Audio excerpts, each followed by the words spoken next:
Hello guys, আজকে আমার মেয়ের হচ্ছে সিঙ্গারা আর খুরমা খেতে মন চেয়েছে, তাই আমি খুরমা আর সিঙ্গারা বানানোর জন্য সব কিছু রেডি করেছি। এখন হচ্ছে আমি এগুলো তেলে ভাজবো, আর ভাজা হলেই কিন্তু সিঙ্গারা আর খুরমাগুলো হয়ে যাবে।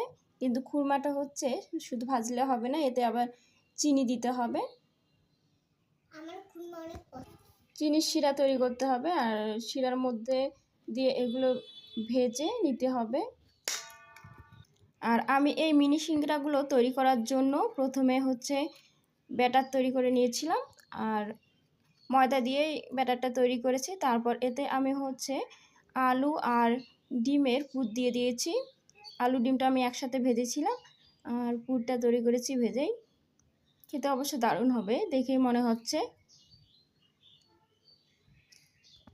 এখন আমি খুরমাটা হচ্ছে ভাজতেছি। সম্পূর্ণ যখন লাল লাল হবে তখন আমি এটা তুলে নেব। মানে লালচে হওয়া মানেই হচ্ছে খুরমাটা ভাজা হওয়া।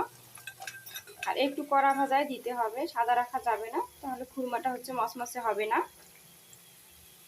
সিঙ্গারাগুলো এখন আমি তেলের মধ্যে ভেজে নিচ্ছি। আমি চারটা চারটা করে সিঙ্গারা দিয়ে তেলের মধ্যে ভেজে নিচ্ছি। এখন আমি সিঙ্গারাগুলো নামিয়ে নেব, আর হালকা আছে সিঙ্গারাগুলো ভাজতে হবে। আমার অবশ্য প্রথমবার সিঙ্গারা বানানো হচ্ছে, দেখা যাক খেতে কেমন লাগে।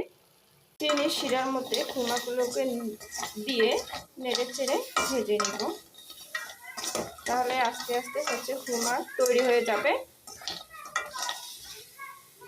কার কার খুরমা খেতে ভালো লাগে অবশ্যই কমেন্টে জানাবেন। Thanks for watching.